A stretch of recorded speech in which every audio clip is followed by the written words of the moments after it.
The future is now has long been a statement of optimism and pride for the modern age. A sales pitch that promises the longings of yesterday are answered, old woes are obsolete, and humanity has taken one step closer to actualization, fulfillment, perfection. But steps are part of a journey, and no one really knows where humanity's journey is supposed to lead. Maybe a common misconception about that journey is that it should lead anywhere at all, let alone to just one place. WALL-E shows us a few of humanity's potential futures, elegantly woven into one story.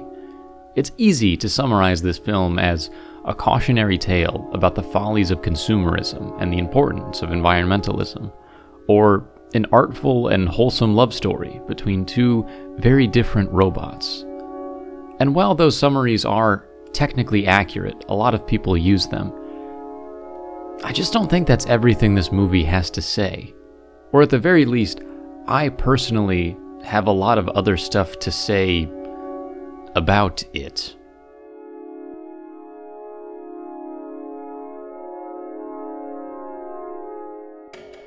This film makes a lot of interesting choices.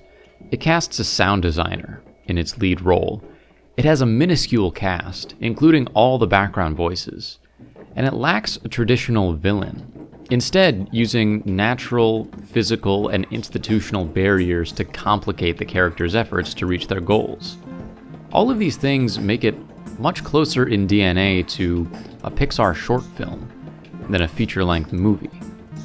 And like a short film, WALL-E feels emotionally enriching in a way that more textbook narratives struggle to achieve. And after all, emotions are kind of the truest component of any fictional story. They're the bridge between the hypothetical and the sincere. I've always been pretty fond of the personified robot trope in media.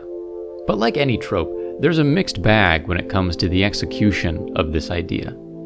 I think the weakest examples are the ones in which the personified robot is intentionally constructed, but somehow unintentionally self-aware.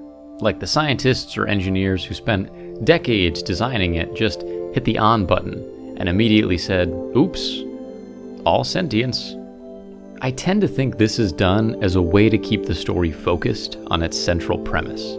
Popular examples are Terminator's Skynet, Vicky from iRobot, and Pal in The Mitchells vs. the Machines.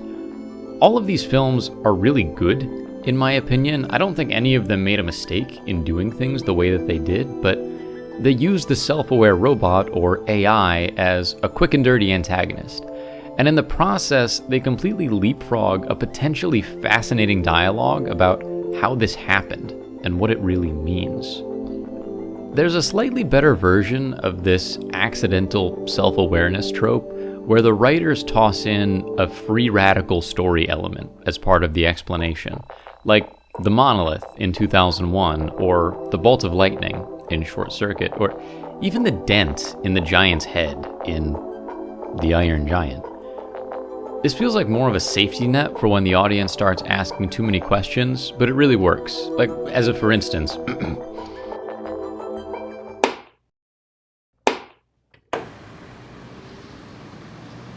Sure, I mean, look, I'll be the first to admit, I'm no scientist, but you just expect me to believe that Professor Utonium took sugar, spice, and what was it, everything nice, combined those three simple, very well understood compounds, and that alone turned into the Powerpuff Girls. I mean, yeah, it doesn't really add up very well when you describe it to me like that, no.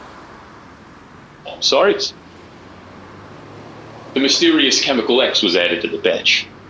Alright, well, I'll be transparent with you. I got no idea what that stuff does. I don't feel very comfortable speculating on the properties of mysterious chemical X, but for all I know, it does make superpowered children that fiend ingredients. I mean, that's, yeah, I guess all bets are off when you're talking about chemical X.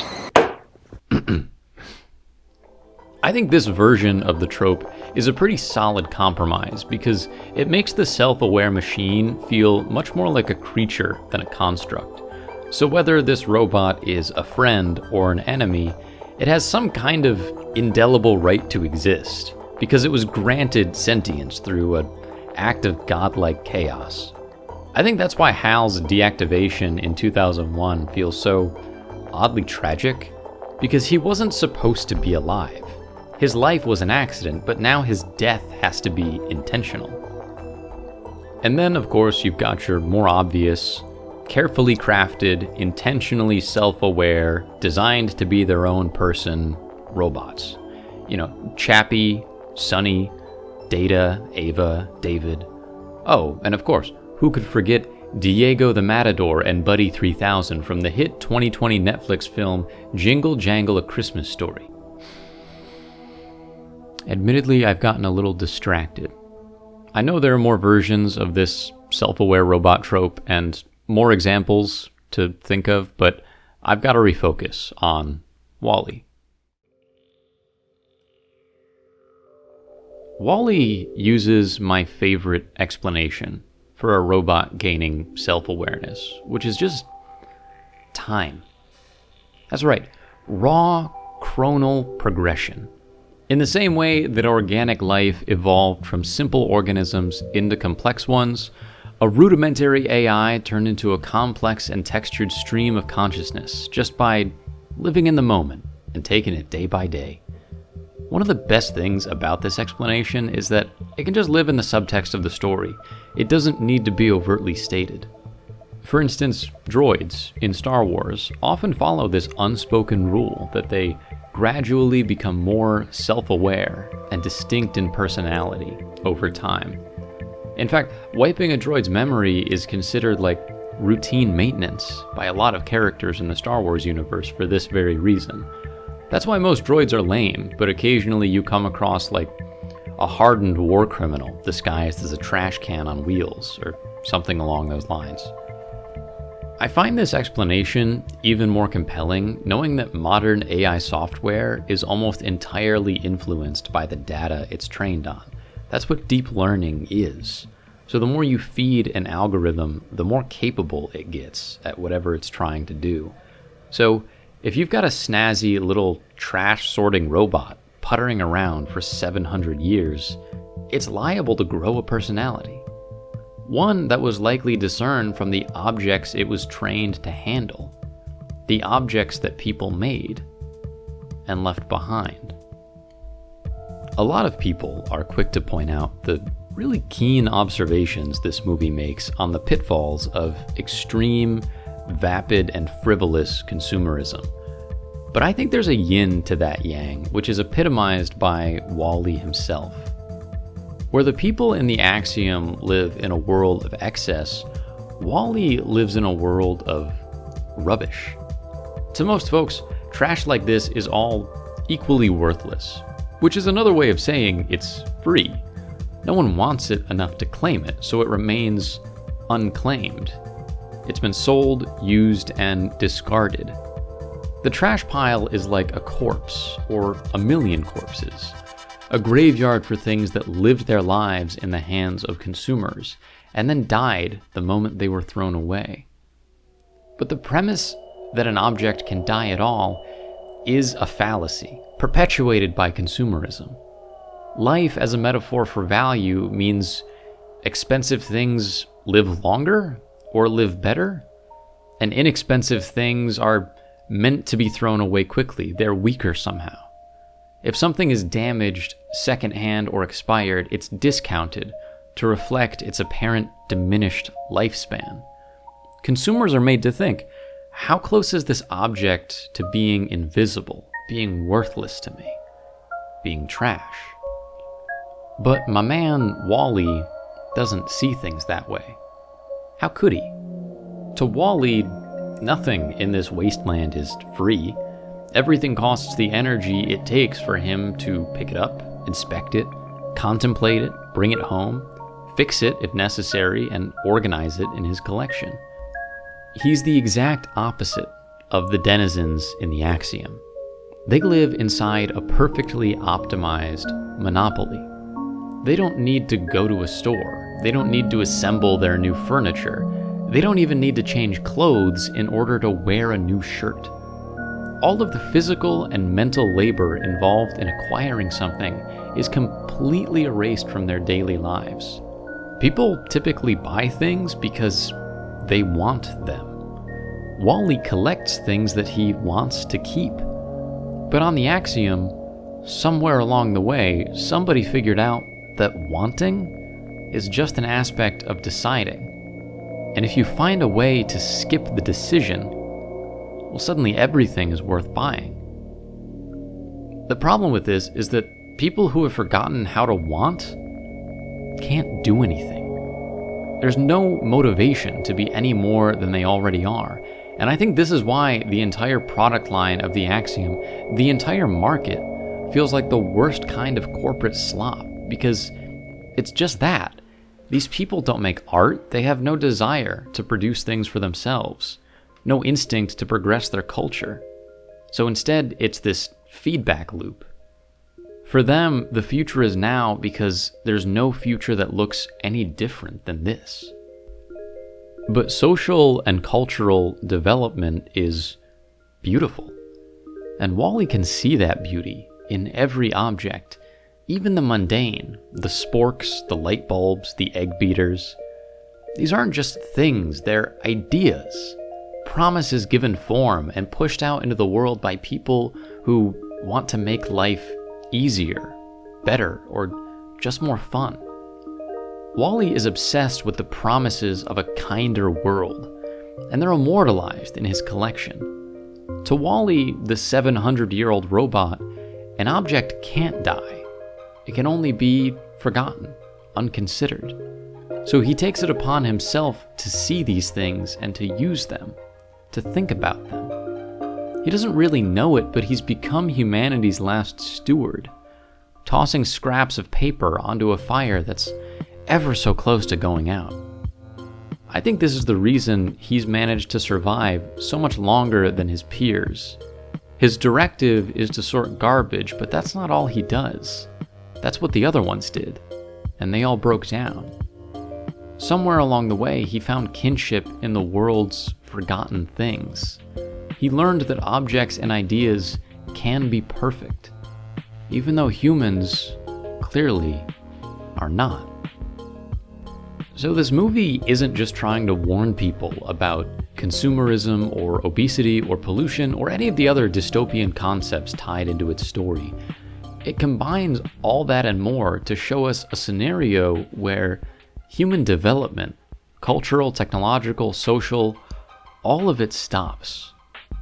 And it's not actualization, it's not perfect. It's just a carefully attenuated system. It's a low power mode. A long-term solution developed by short-sighted people.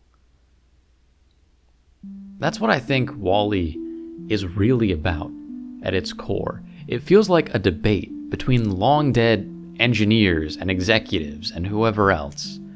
A debate that's being carried out by the things they made. In one camp, you have the ones that see progress as an infinite exercise. However futile, however minuscule your returns, it's something to strive for every day. Wall-E has this in his dedication to the inconceivably large task of sorting all the trash on Earth, and Eve does too, in her mission to chart and scan the Earth's surface, looking for a single instance of ongoing photosynthesis that has no reason to actually exist. These are two robots with ambitious and optimistic directives. Directives that they have somehow managed to hold on to for 700 years. And on the other side of this grand argument, you've got the pessimists, the ones who built the Axiom to be an immutable home for humanity, the people who built Otto, the Axiom's computerized assistant. Otto is sort of an AI, but it definitely isn't self-aware. It's really just protocols, a rule book. Otto can't change, and that's what makes it the closest thing to an antagonist this movie has. objects are promises. An auto is the promise that Earth is doomed, nothing's ever going to change, that the axiom is as good as it can ever get. It's a surprisingly sober way to think about AI, and all objects for that matter. The device is only as good or as bad as the intention with which it was created. If the intention is rooted in hegemony, if the creator is too short-sighted, too despondent, then so too will be the machine. If the intention is rooted in hope, if the creator is irrepressible, yet reasonable and generous, then so too will be the machine. Because all technology ever is, all it ever can be, is a mirror, a projection of ourselves onto the material. Because like it or not, your mind is incarnate in your possessions, and if you're a maker, it's corporealized in what you make. So don't worry so much about what things are. Instead, worry about the intention with which they were made, the intention with which it was sold to you. It's not about the thing. The thing can't be evil, whether it's clean or dirty or new or old, inefficient or eclectic. It's about who you are and what parts of yourself you want to give to the world. How you see things, the way you love, the way you have fun, what you consume and how. It's all a decision. And it's your responsibility to decide, because if you avoid that decision, then eventually you'll wake up to find that it's no longer there. Some greedy, dense, unfulfillable, short-sighted little person found a way to skip that decision entirely, to sell you something. Thank you for watching, and stay tuned.